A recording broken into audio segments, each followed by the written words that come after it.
All right, so my name's Kevin. I'm a doctor who likes to play Pokemon in my free time.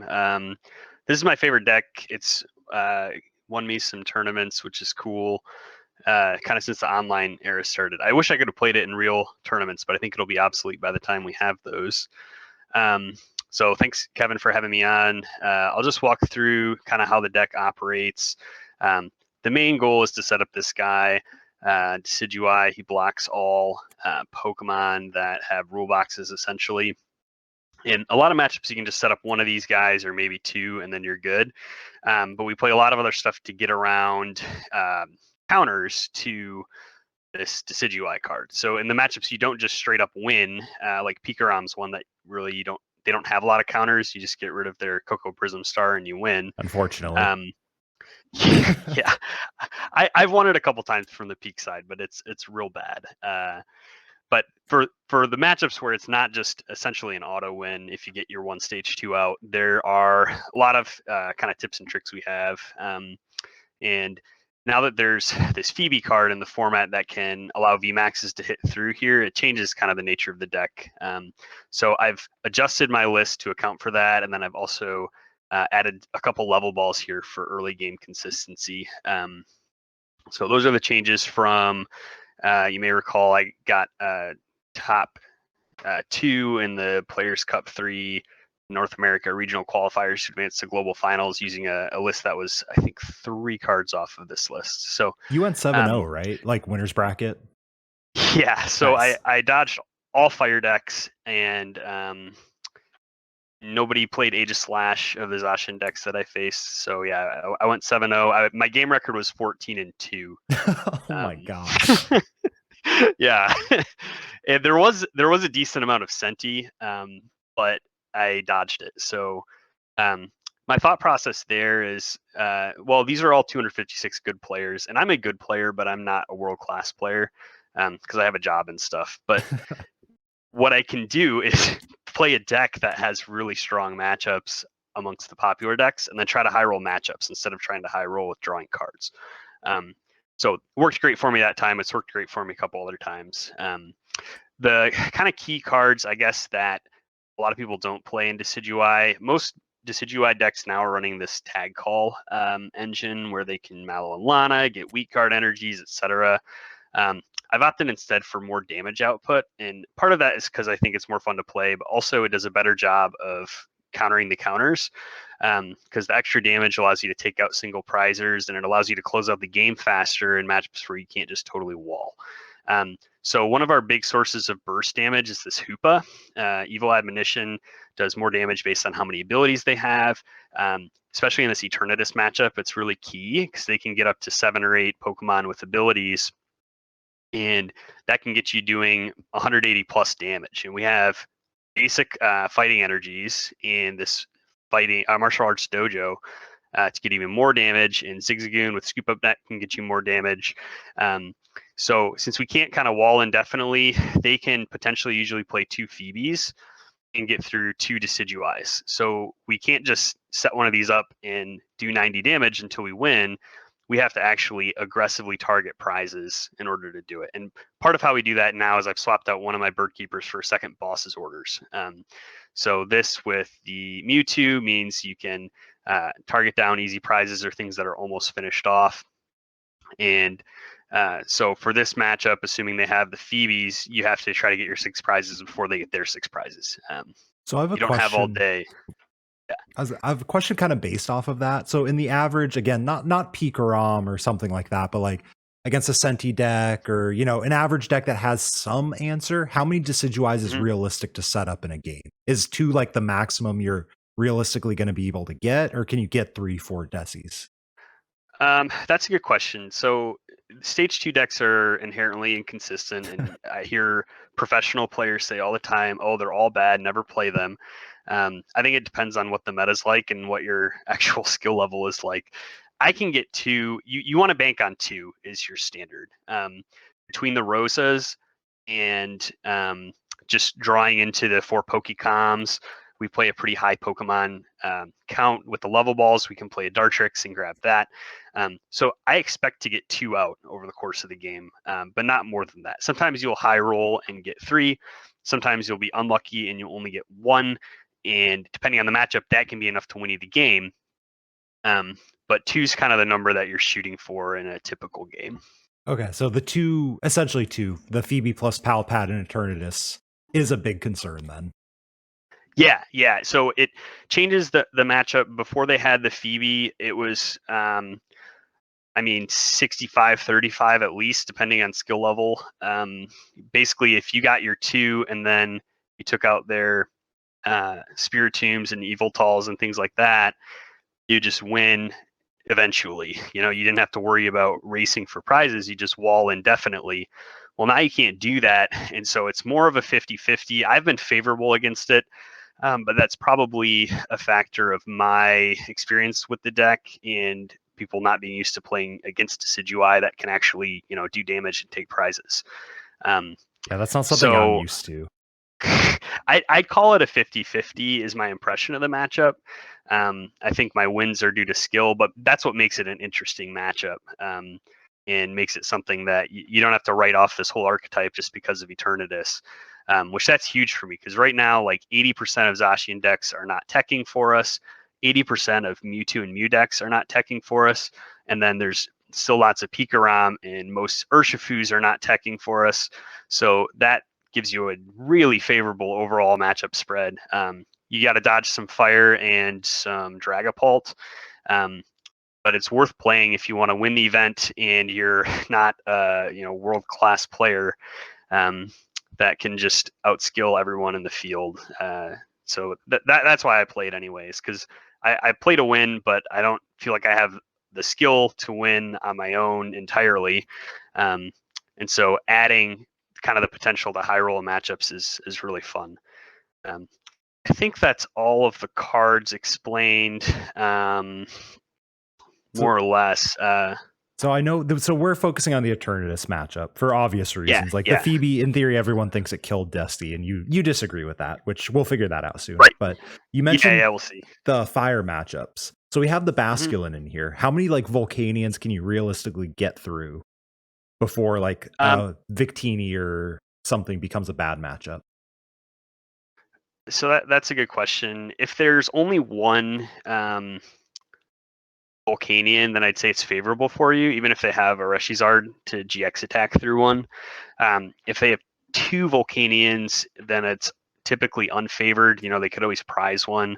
Or what you really want to do is take out the first Volcanian with Decidueye and the Martial Arts Dojo, and then that forces them to bring out the second Volcanian, which then you can knock out that one with Basculin and set up a Decidueye in the back to wall for a game. But that is, you need to draw hot for, and it's not reliable. So two Volks and you're unfavored, especially 2 Volks and a Reshizard.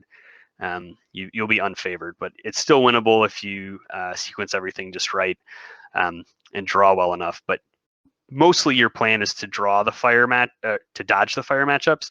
I play the Basculin because if people are inexperienced in the matchup, then you can outskill your way into a win that you shouldn't have had otherwise. So to me, it's worth the 1 card slot. That makes sense. So let's go ahead and check out this Eternatus game real quick. What am I playing? Yeah, the early game with this deck is really sketchy. And for the first 20 games I played with it, I was just like, I don't even know if this thing is good. And eventually you learn to kind of work around it as long as you can play something and stabilize your board eventually. It ends up being okay as far as consistency. Speaking of which, I see your hand. Yeah, it's not good. So one of the reasons I added the level ball is you can get these hands where your only supporters are Bird Keeper and Rosa. And then those games you just get donked, and it's not good. All right, let's see. I think I just do this. So that's a risky play, I guess, if you know you're playing me. We top deck Marnie, so that's good. This Spiritomb is like a prime target for me to try to snipe with Rowlet. That's why I still play the Bird Keepers, is to take out stuff like Hoopa, or sorry, your Spiritomb on the bench there. Oh, that's smart. That's smart. That's smart. So the Yeah, Rowlet is specifically quite important, or the correct Rowlet. Yep. Not having a, obviously you need a Rowlet. Exactly. So this turn, I'm not too worried about getting energy attachments or applying early pressure. It's not really what my deck is set up to do. So since I've already played a supporter this turn, I'm going to hopefully get a Snorlax and draw a bunch of cards. And we do have the Snorlax, which is good. When I'm checking prizes, I'm going to focus on things that are relevant for the matchup. Hoopa is very important. That's good to have. Zigzagoon means I may be able to take out this Spiritomb with spread damage on a Decidueye attack down the line. So that's also good. I have one Decidueye prized. That's fine. And second martial arts dojo is also good. You want to get the dojo active, as you're doing damage, so that you can be in the range of 3-shotting an Eternatus VMax. That's kind of your goal between the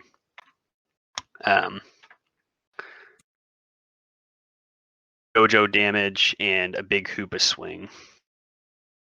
Again, we don't have infinite turns like we'd like. I think Marnie is a pretty good card to have in my hand, so I'm going to put the Mewtwo back down. If Phoebe wasn't a thing, I'd be very careful about managing my bench and not putting more than 6 prizes down total. But since you can eventually get through my walls, I'm less worried about that, and I want to get set up quick if I can. But I'm saving the dojo because I don't want you to be able to bump it. And it's really important for me to do extra damage when I have the chance. That makes sense. It's all about because like you said, the math is actually quite important. Yeah, you can't just chill and take 4 turns, to knock someone out, because they're going to retreat to the bench. You got to try to chase it down. They're going to just, cycle through their draw supporters until they eventually find Phoebe, and then you can lose. Remind me not to play this deck.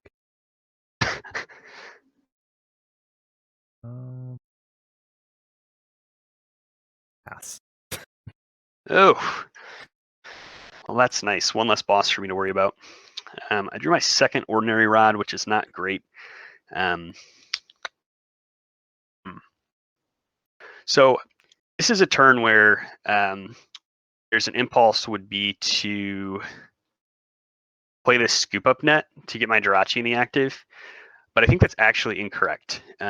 Because the energy attachment right now is not important. What my goals are for this turn are either getting Bird Keeper and knocking out your Spiritomb. That would be very good for me.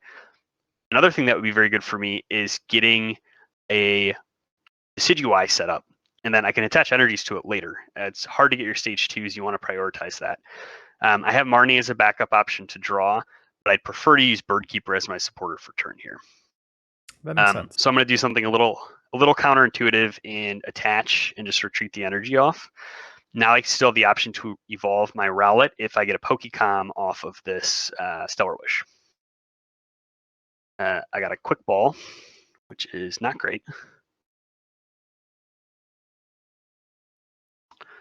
I'm going to play the Quick Ball and get another Rowlet. How many Rowlets play the Marnie. do we look to set up in that early game? Like in a matchup where they can get knocked out, or you know what I mean? So you always want 2 so that it's not boss KO'd. In this matchup, I'm planning on setting up 2, so it wouldn't hurt to have 3 down. Do we discard the Rosa there because it's like the least useful card, or because we can Mewtwo it back and we just want to store it there? Or yeah, I think I'm actually going to Mewtwo this before I Marnie, so that I can have the Rosa in my next hand guaranteed. And I need to save this Ordinary Rod because I already discarded my first one, and I'm not getting any value out of it right now. That makes sense. So Mewtwo is really important to not dead draw yourself while you're having, stage 2 setup turns like this. Because you can just lose the game if you never get going. So now I have my Rosa. I'm expecting to get knocked out. That's fine. I could bench this Hoopa, but it's not really doing anything for me right now, and I like to kind of keep it as a surprise. So we'll just pass. So that was a disappointing turn. The Stellar Wish was not good, but we still got something out of it. And our board state is not looking too bad as far as we have options to draw. We'll get a stage 2 outs eventually, and then we can try to deal with the Spiritomb as soon as possible.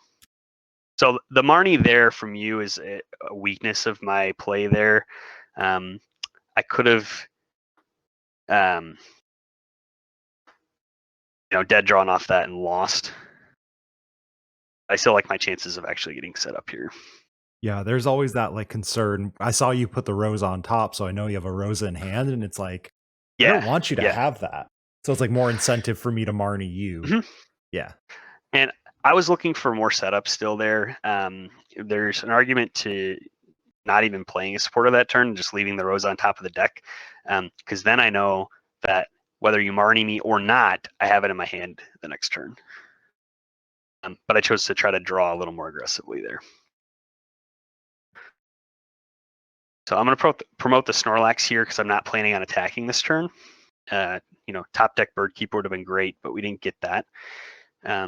So we have our Rowlets out, which is good. I'm going to attach an energy and hopefully evolve that one into a stage 2 off of this research. And we got it. So what we can do is evolve this one up.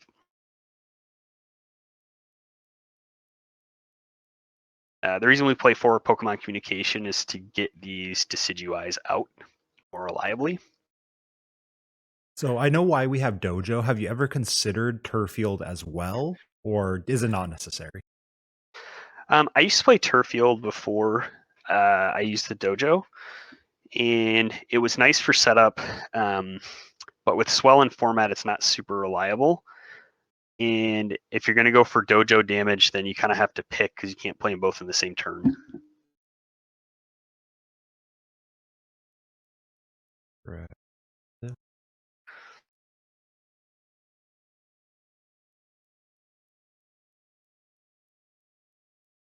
Crobat. I am looking at your bench and I'm terrified of it. Yeah, there's lots of birds there. Yeah, you have the whole squad, including one that's fully evolved. Yeah. So I think. But you remember how I got here though was not by, trying to get one set up. It was with using Snorlax, using Mewtwo, and just kind of drawing through my deck and setting them up on the bench. That's where you want them. Yeah, it's important to note because like all your plays, it's like the mentality behind them. You've clearly just been like, I'm in no hurry. I'm going to give up prizes, and then I'm going to win after that, which is something that is very easy to mess up as a player. You're like watching and you're like, yeah, that's correct. Get those out. But then you kind of, when you're in the situation, you forget like, why am I doing this? And then you might make a different play. Yeah.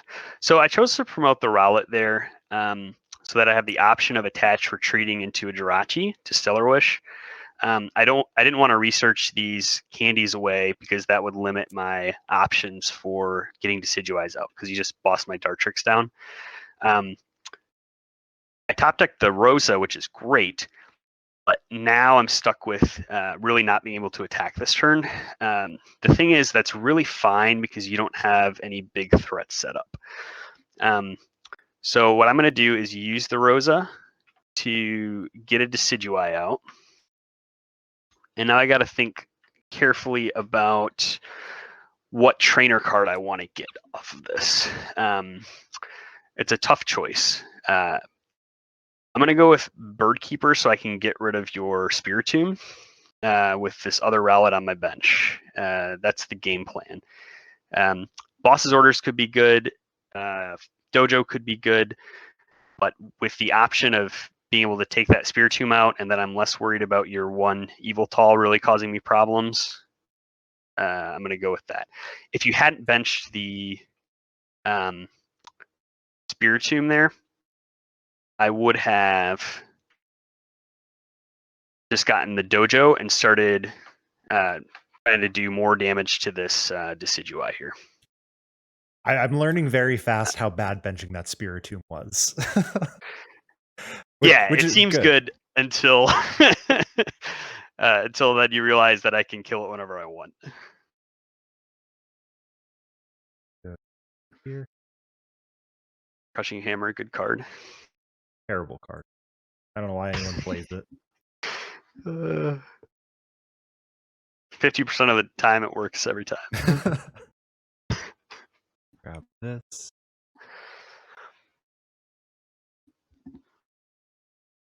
What's Yveltal hit? 60? So technically, probably better.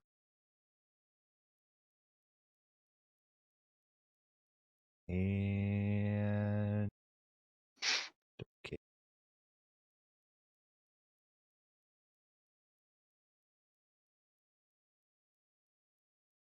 Cool. Go here. That's good, Marnie. I was looking for my girl. Unfortunately, she's not here yet. We're gonna go ahead and do this.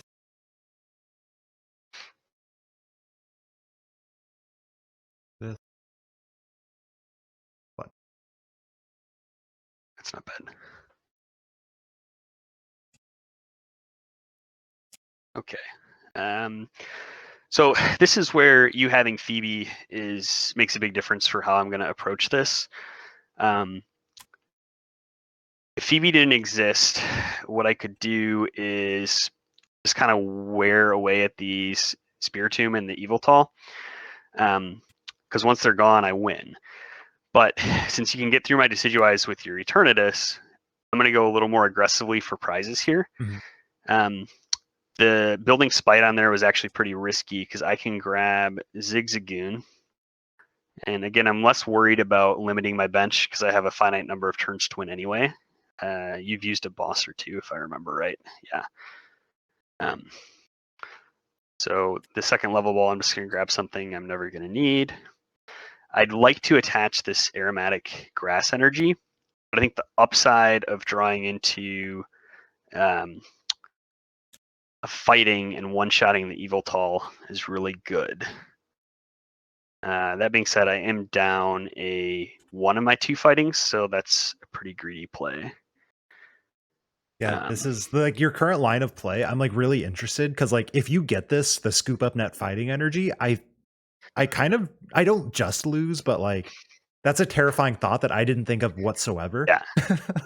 And I see what's great about that for me is it puts you on a clock where 2 or 3 more splitting arrows and I'm threatening game because I've got 2 prizes on that. You can't really tank with anything, and I'm doing 130 damage with my splitting arrow plus spreads. I'm going to try to not be a bad player and attach the energy while I have it and hope I get a Scoop Up Net. Which, sure enough, I got the net. I did not get the fighting energy, so you hate to see it. Yeah, I mean, I hate. So I'm gonna hate to see you knocking out my Spiritomb, not you missing. That's what happens when you bench it early. So I get a prize there, and my other spread I give to the Zigzagoon because I want to eventually knock that out with 3 or 4 splitting arrows. I'm also realizing now how bad my damage counter placement was because I didn't think about that getting knocked out. Mm-hmm. So I can't actually. Well, we still do. Go here.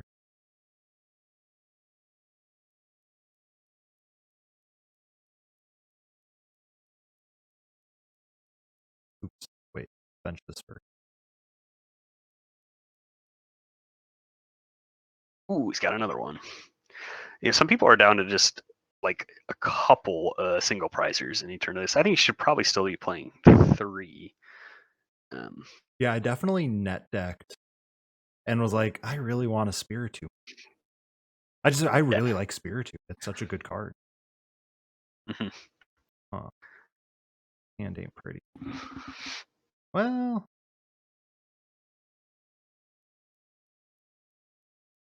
the problem is, as you've probably already found out, I took a deck that doesn't play a stadium, which could completely body me pretty quick, and seems very good for you. Yeah, I still have to get into my fighting energy. I had to discard one early. Yeah, once I'm doing that extra damage, it's going to be really good. Right now, my priority is going to be spreading onto these 2. The question is, do I care about these energies? I don't think... Actually, I still have some rare candies left. A 3rd Decidueye is probably in the works. The question is, do I want to research here? And I don't think there's really any reason for me to do that. I'm going to guess that you play 2 Eveltal, since that's kind of a normal number. So if I just spread onto here and keep getting attachments, I think that puts me far enough ahead. Yeah, that play sets up the perfect math, which is not something I like. You want a 2-shot. So the downside here is, well, you could get a 4th Zigzagoon and knock me out, and then knock something else out. But I still am able to take out this Eveltal, and then my Decis are relatively safe.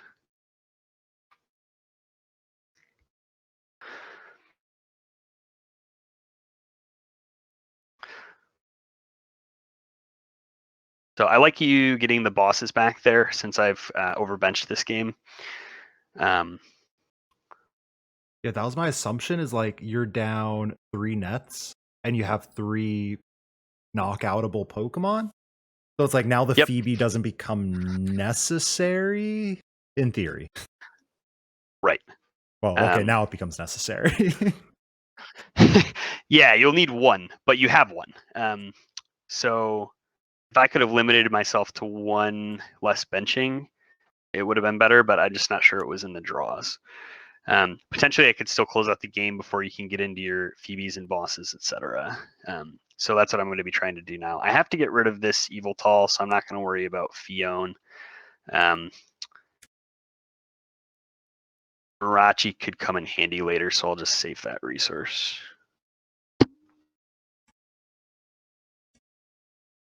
Really wish I'd gotten a rare candy there, because I do still have 2 left in deck. So now I'm somewhat weak to boss KOing this Rowlet. Then if you get Phoebe, you'll just win. But that's okay. So now I got to map out my prizes pretty closely here. I'm taking 1 prize there, one on the active. The Zigzagoon's eventually going to go down, and then I can take 2 prizes on this Crobat and potentially ignore your VMAXs altogether. Huh.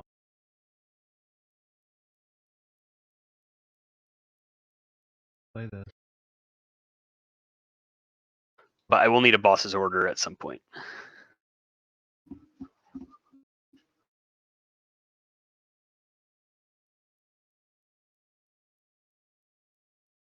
Wow.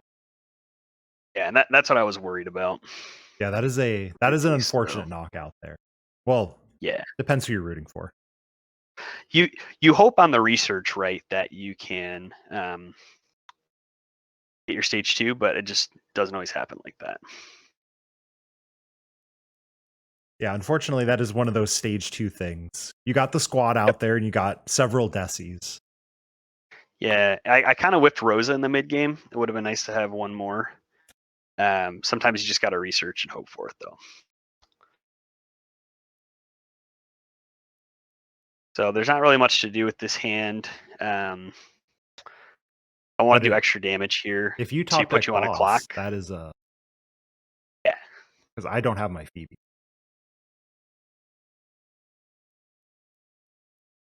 Actually, oh no, you can't. I was thinking I was thinking of your play, sorry. But with no more net, I guess you don't play any Switch. Yeah, I do not. Do you ever? I can switch to the Bird Keeper, but Now I'm curious on your side. Do you ever Bird Keeper that turn to hope to draw into boss's orders? Not put the fighting on the active to try and set up for game next turn. Just like that's a harder good treat. question. Yeah, I think either way, I'm 2 turns away from winning. Let me see. What's 130, 130, and 90 is actually not bad. So yeah, I probably should have drawn because I still could have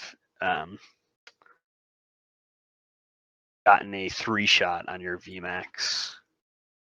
Oh man, this is where one more Scoop Up Net would have been so nice. I can Rosa for the boss, and I'll probably be 1 turn short. Oh, I don't have boss. Just kidding. It's prized. Check your prizes. We even did check them. It was just like you not checking for all 6 was. I checked for a couple, but you can see how the second boss is more relevant now with just the threat of Phoebe. So it illustrates that point anyway. I think this is an illustrative game as far as it's coming down to 1 turn either way, and it's 50-50 matchup. I chose to bench a little more aggressively to take out your Spiritomb. And then you got a really nice double boss pal pad, which looks like will end up winning the game. Proceeded to research into 3 bosses. I'm gonna be. I got a little lucky, but yeah, because you were winning on prizes next turn. Like it wasn't even the walling. Exactly. It was just you were hitting hard enough where that was actually a very scary game. Like if I just don't hit one of those 3 bosses, because I drew half my deck, so statistically the odds of hitting all 3 are quite low. Oh, I guess I could hit the Phoebe too. I didn't hit the Phoebe. Yeah, two boss and a Phoebe would have done it for you. But because you have the Phoebe, see, that's why I have to play aggressively. Otherwise, I could have taken a different route, not benched those people, and just beaten you with that last Decidueye. That's how I used to play the matchup, and it was super favored, like 70-30 plus. Even with the 1 prizers and hammers, you just play conservatively, manage your resources, and you win. Now you have to prize race, which makes it a super fun matchup. And you think that, oh, that's not my game plan. But potentially I could have finished you off with a Hoopa play as well, because that can swing sometimes to get you up into 2-shot range. Yeah, 1 turn short. That's how it goes. Which is, I mean, you hit a Bird Keeper on my Spiritomb earlier or something like that, and that is a different game. And I say that like that wasn't close. That was incredibly close. It's really fun though. So if you're interested in the deck, this matchup, it's not one that comes up and I'm like, oh, I got no chance, I'm gonna scoop. It's like, oh, get in there, start thinking, and find the right route. And probably you're going to be more practiced than your opponent in the matchup. So that can swing into your favor. At least that's been in my case. Yeah, it is encouraging knowing that you can still win this matchup, despite. And keep going. I think you have a better chance with the Dojo package because you can get those bigger damage spikes compared to the sort of tag call builds where you only do 90. It's really hard to close out the game, and you're not going to set up 4 Decidueyes, and they can take out 2 with Phoebes. That matchup seems really bad to me. But being able to do 130 damage in a turn or 200 damage in a turn with Hoopa, that's a legitimate win condition. You can play it like it's a real deck and not just a troll. Which I kind of love. I'm not gonna lie. I hate the old Decidueye of just like I'm gonna set up and either win or lose based off this 1 Deci. That was a while ago. I've never been a deck, but yeah, never been a fan of that. Yeah. So where can the people find you at? So I actually just started a Twitter for TCG specifically, since it seems like lots of people are there. That's at Krueger TCG. You can follow me there. I also have Twitch now, KKrueger91. I streamed a couple of my Players Cup 4 keys earlier today. It's not going super great, but I still am in the running. So you can follow me there as well, or a message on Facebook's fine. I'm happy to answer questions about this deck or any of the other decks I've played in the past. Awesome. Well, thank you so much for joining us. And everyone, we will catch you all in the next video. Peace out.